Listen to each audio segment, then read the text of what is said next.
whatever may lie at the bottom of this doubtful book, must be a question of the first rank and attractiveness, moreover, a deeply personal question.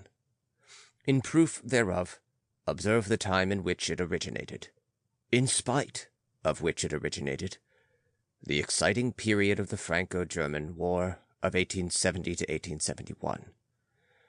While the thunder of the Battle of Worth rolled over Europe, the ruminator and riddle lover, who had to be the parent of this book, sat somewhere in a nook of the Alps, lost in riddles and ruminations, consequently very much concerned and unconcerned at the same time, and wrote down his meditations on the Greeks, the kernel of the curious and almost inaccessible book to which this belated prologue, or epilogue, is to be devoted. A few weeks later, and he found himself under the walls of Metz, still wrestling with the notes of interrogation he had set down concerning the alleged cheerfulness of the Greeks, and of Greek art, till at last, in that month of deep suspense, when peace was debated at Versailles, he too attained to peace with himself, and slowly recovering from a disease brought home from the field, made up his mind definitely regarding the birth of tragedy from the spirit of music. From music? Music and tragedy? Greeks and tragic music? Greeks and the artwork of pessimism? A race of men well-fashioned, beautiful, envied, life-inspiring like no other race hitherto. The Greeks? Indeed. The Greeks were in need of tragedy? Yea, of art. Wherefore, Greek art— We can thus guess where the great note of interrogation concerning the value of existence had been set. Is pessimism necessarily the sign of decline, of decay, of failure, of exhausted and weakened instincts? As was the case with the Indians, as is to all appearance the case with us modern men and Europeans, is there a pessimism of strength, an intellectual predilection for what is hard, awful, evil, problematical in existence owing to well-being, to exuberant health, to fullness of existence? Is there, perhaps, suffering in overfullness itself? A seductive fortitude with the keenest of glances which yearns for the terrible, as for the enemy, the worthy enemy, with whom it may try its strength, from whom it is willing to learn what fear is. What means tragic myth to the Greeks of the best, strongest, bravest era, and the prodigious phenomenon of the Dionysian, and that which was born thereof, tragedy? And again, that of which tragedy died, the Socratism of morality, the dialectics, contentedness and cheerfulness of the theoretical man. Indeed, might not this very Socratism be a sign of decline, of weariness, of disease, of anarchically disintegrating instincts? And the Hellenic cheerfulness of the later Hellenism merely a glowing sunset? The Epicurean will counter to pessimism merely a precaution of the sufferer. And science itself, our science, aye, viewed as a symptom of life, what really signifies all science? Whither, worse still, whence all science? Well, is scientism perhaps only fear and evasion of pessimism? A subtle defense against truth? morally speaking, something like falsehood and cowardice. And unmorally speaking, in artifice? Oh, Socrates, Socrates, was this perhaps thy secret? O mysterious ironist, was this perhaps thine irony? 2.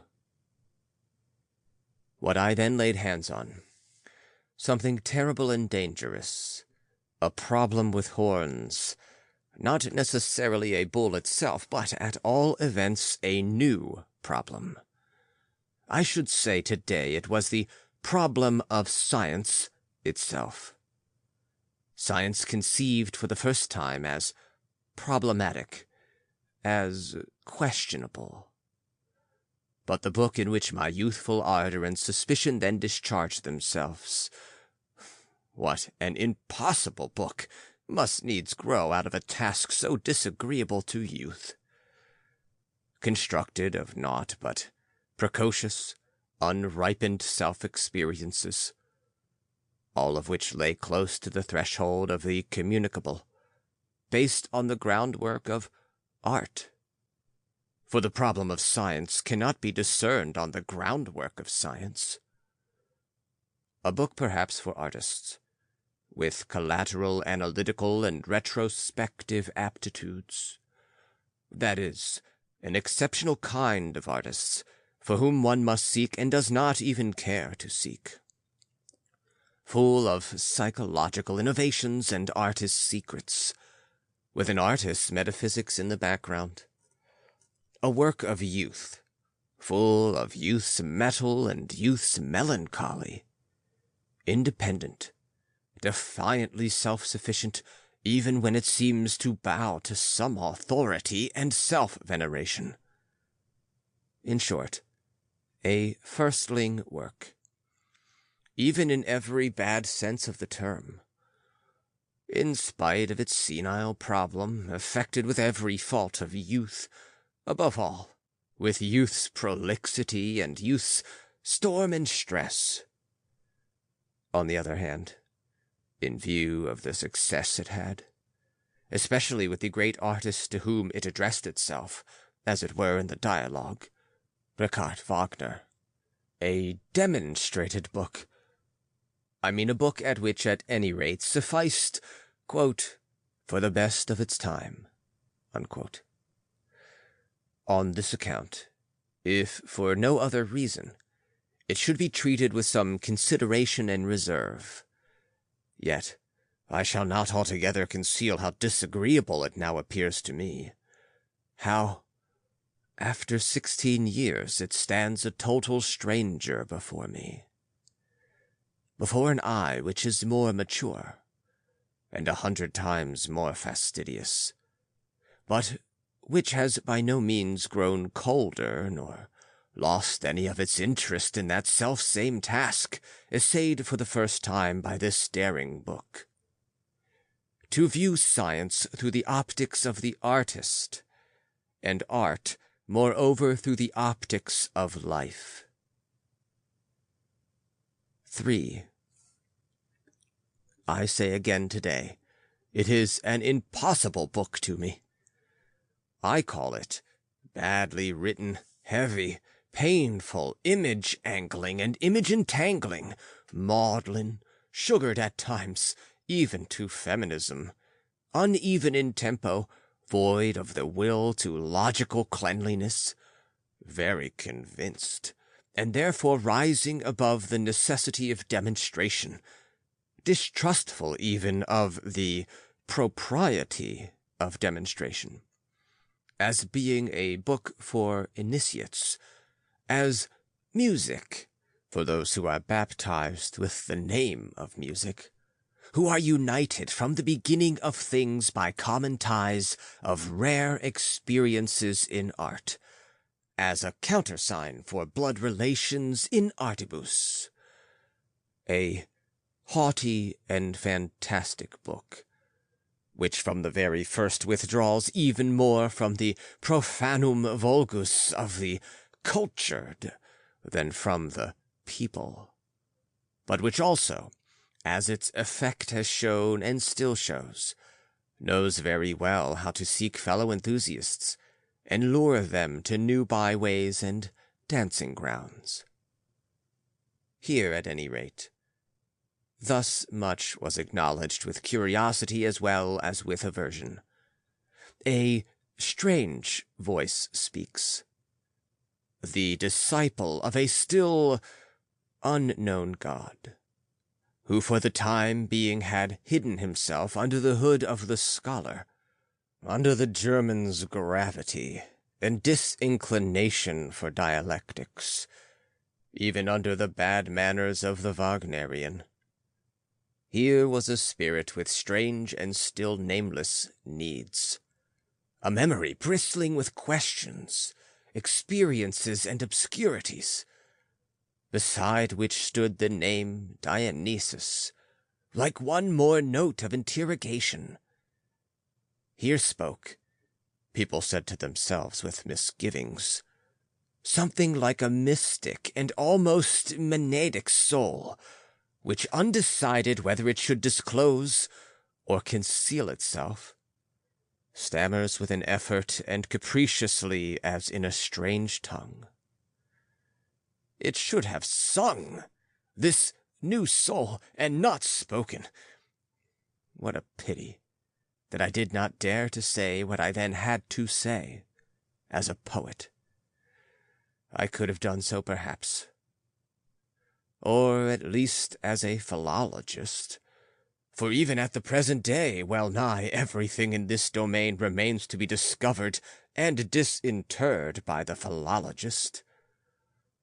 Above all, the problem, that here there is a problem before us, and that so long as we have no answer to the question, what is Dionysian?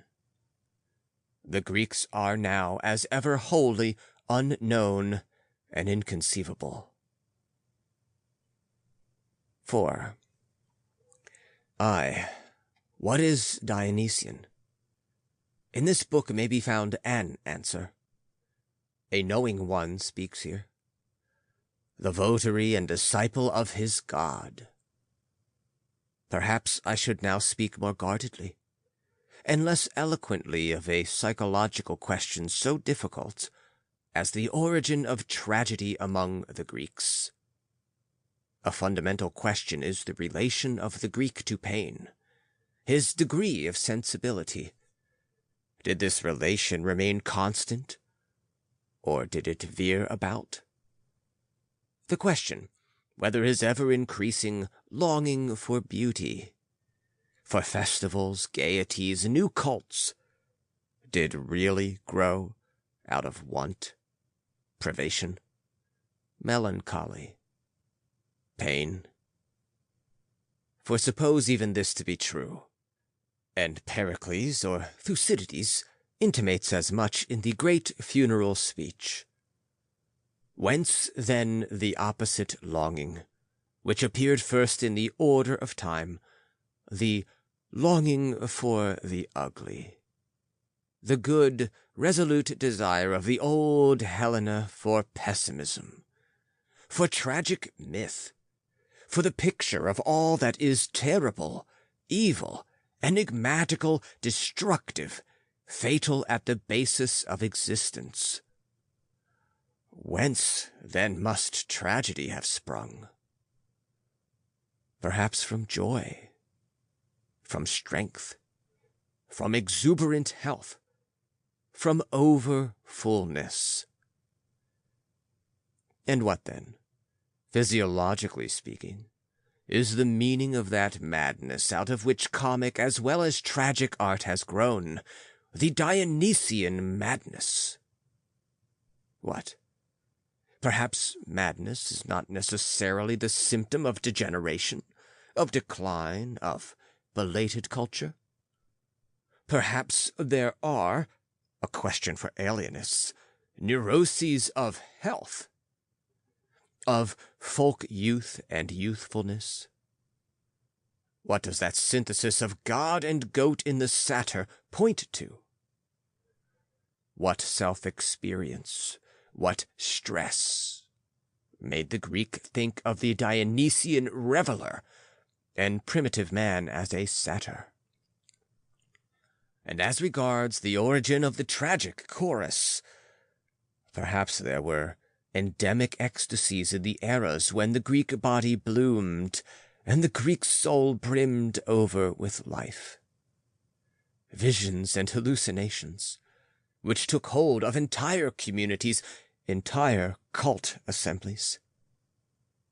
What if the Greeks, in the very wealth of their youth, had the will to be tragic, and were pessimists? What if it was madness itself, to use a word of Plato's, which brought the greatest blessings upon Hellas? And what if, on the other hand, and conversely, at the very time of their dissolution and weakness, the Greeks became always more optimistic, more superficial, more histrionic, also more ardent for logic and the logicizing of the world. Consequently, at the same time, more cheerful and more scientific.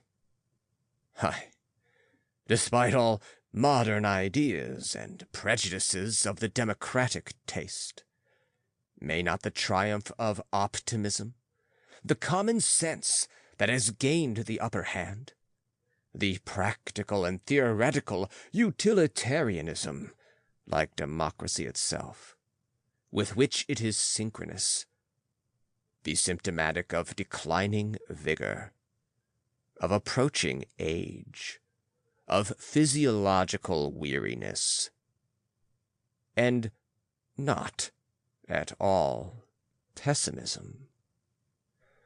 Was Epicurus an optimist because a sufferer? We see it is a whole bundle of weighty questions which this book has taken upon itself. Let us not fail to add its weightiest question, viewed through the optics of life. What is the meaning of morality? 5. Already in the foreword to Richard Wagner, art, and not morality, is set down as the properly metaphysical activity of man. In the book itself, the piquant proposition recurs time and again, that the existence of the world is justified only as an aesthetic phenomenon.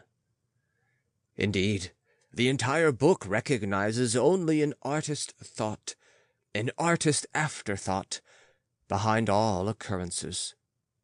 A god, if you will, but certainly only an altogether thoughtless and unmoral artist god, who, in construction as in destruction, in good as in evil, desires to become conscious of his own equable joy and sovereign glory, who, in creating worlds, frees himself from the anguish of fullness and over-fullness, from the suffering of the contradictions concentrated within him.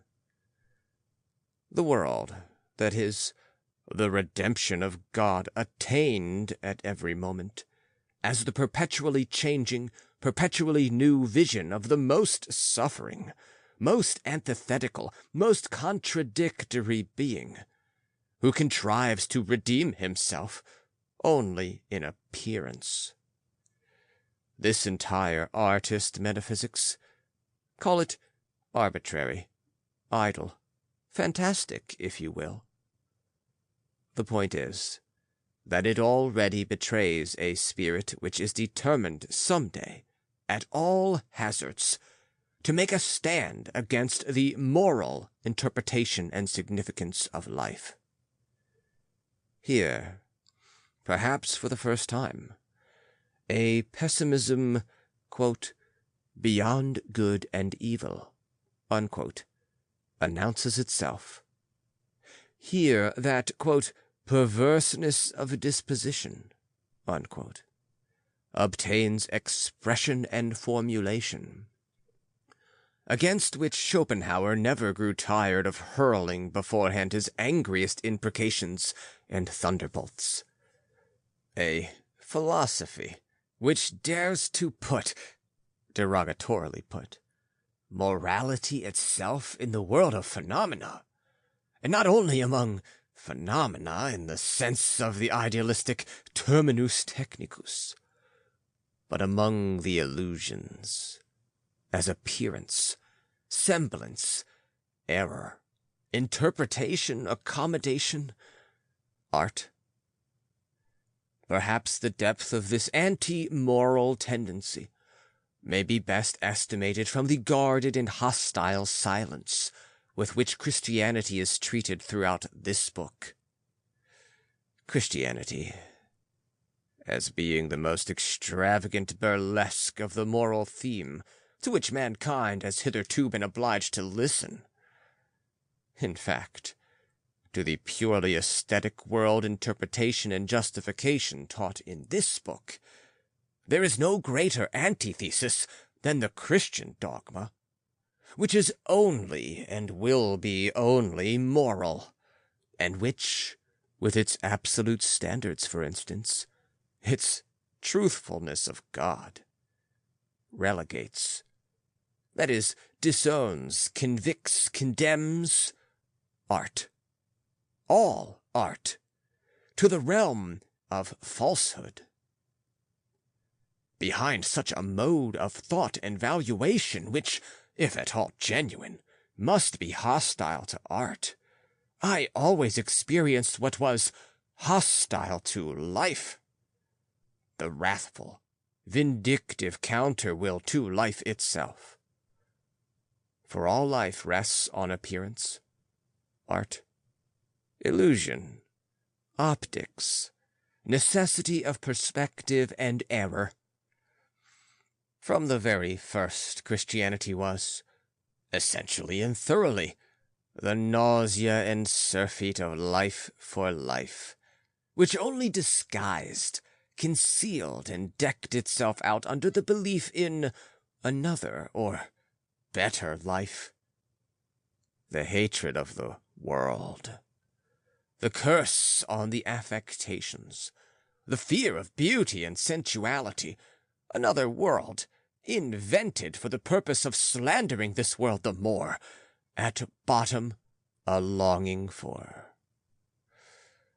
nothingness, for the end, for rest, for the, quote, Sabbath of Sabbaths, end quote.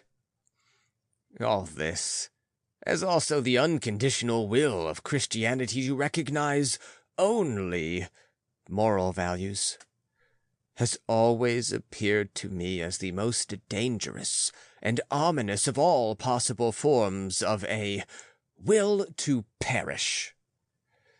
At the least, as the symptom of a most fatal disease, of profoundest weariness, despondency, exhaustion, impoverishment of life. For before the tribunal of morality, especially Christian, that is, unconditional morality, life must constantly and inevitably be the loser, because life is something essentially unmoral. Indeed, oppressed with the weight of contempt and the everlasting no, life must finally be regarded as unworthy of desire, as in itself unworthy. Morality itself, what? May not morality be a will to disown life? A secret instinct for annihilation, a principle of decay, of depreciation, of slander, a beginning of the end. And, consequently, the danger of dangers. It was against morality, therefore, that my instinct as an intercessory instinct for life turned in this questionable book, inventing for itself a fundamental counter, dogma and countervaluation of life, purely artistic, purely anti-Christian. What should I call it? As a philologist and man of words, I baptized in it, not without some liberty. For who could be sure of the proper name of the Antichrist? With the name of a Greek god, I called it Dionysian. 6. You see which problem I ventured to touch upon in this early work. How I now regret that I had not then the courage, or immodesty, to allow myself in all respects the use of an individual language, for such individual contemplations and ventures in the field of thought, that I labored to express in Kantian and Schopenhauerian formulae strange and new valuations, which ran fundamentally counter to the spirit of Kant and Schopenhauer, as well as to their taste. What, forsooth, were Schopenhauer's views on tragedy? Quote, "What gives," he says in Welt als Wille und Vorstellung, 2:495, "to all tragedy that singular swing towards elevation is the awakening of the knowledge that the world, that life, cannot satisfy us thoroughly, and consequently is not worthy of our attachment. In this consists the tragic spirit. It therefore leads to resignation." End quote. Oh, how differently Dionysus spoke to me! Oh, how far from me, then, was just this entire resignationism! But there is something far worse in this book, which I now regret even more than having obscured and spoiled Dionysian anticipations with Schopenhauerian formulae.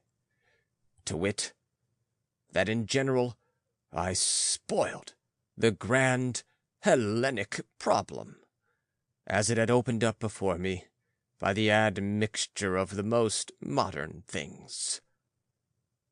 That I entertained hopes where nothing was to be hoped for, where everything pointed all too clearly to an approaching end.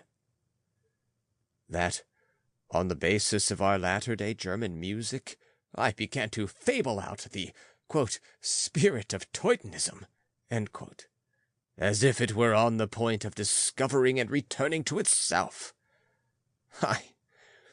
At the very time that the German spirit, which not so very long before had had the will to the lordship over Europe, the strength to lead and govern Europe, testamentarily and conclusively resigned, and, under the pompous pretense of empire founding, effected its transition to mediocratization, democracy, end quote, modern ideas, end quote. In very fact, I have since learned to regard this spirit of Teutonism as something to be despaired of and unsparingly treated, as also our present German music, which is romanticism through and through, and the most un-Grecian of all possible forms of art, and moreover, a first-rate nerve destroyer, doubly dangerous for a people given to drinking, and revering the unclear as a virtue, namely, in its twofold capacity of an intoxicating and stupefying narcotic. Of course, apart from all precipitous hopes and faulty applications to matters specially modern, with which I then spoiled my first book, the great Dionysian note of interrogation, as set down therein, continues standing on and on, even with reference to music. How must we conceive of a music which is no longer of romantic origin, like the German, but of the Dionysian? 7. But, my dear sir, if your book is not romanticism, what in the world is it? Can the deep hatred of the present, of reality, and modern ideas be pushed farther than has been done in your artist metaphysics, which would rather believe in nothing, or in the devil, than in the now? Does not a radical base of wrath and annihilative pleasure growl on beneath all your contrapuntal vocal art and oral seduction?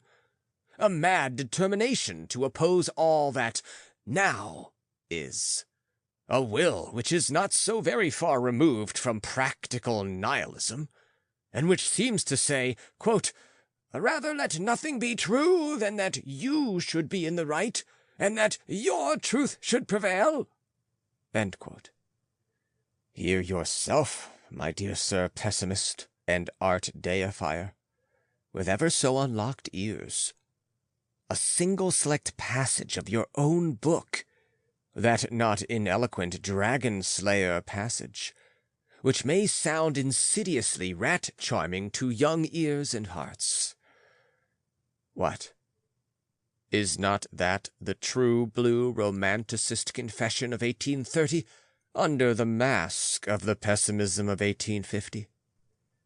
After which, of course, the usual romanticist finale at once strikes up. Rupture, collapse, return and protestation before an old belief, before the old God. What? Is not your pessimist book itself a piece of anti-Hellenism and romanticism? Something, quote, equally intoxicating and befogging, unquote. A narcotic at all events. Aye, a piece of music, of German music. But listen.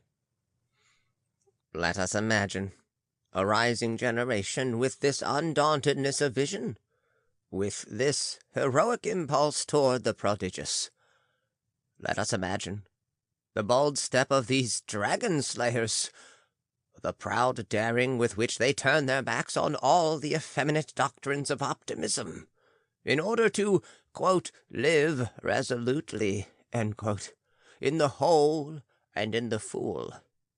Would it not be necessary for the tragic man of this culture, with his self-discipline to earnestness and terror, to desire a new art, the art of metaphysical comfort, tragedy as the Helena belonging to him, and that he should exclaim with Faust, "And shall not I, by mightiest desire, in living shape that soul fair form acquire"?